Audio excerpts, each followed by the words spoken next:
Nay, pinatawag ka po ng teacher namin sa school. Ah, bakit raw? Meron ka na namang ginawa sa school na. Eh, wala ah.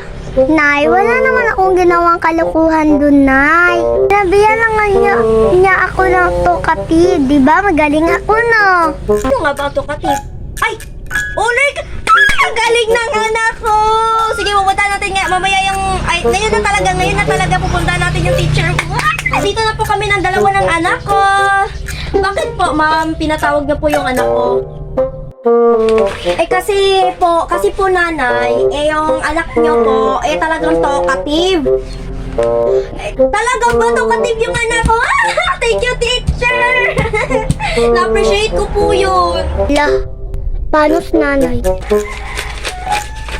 Ay, napano ka, Nay? Di mo po alam yung talkative? Yung satsat ng bunganga.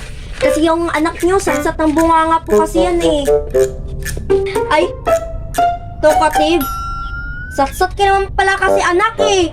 Kala ko, ano ka na, like, ka na smart, ganon, yung pala decision, yung ano ba, yung maganda, yung mga damit, ganon. Kala ko ganon yung talkative. Mabunganga ka naman pala. Teka lang.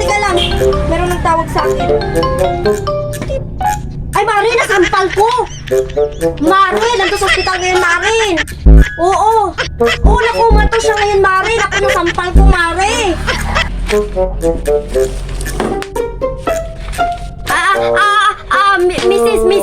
Mrs.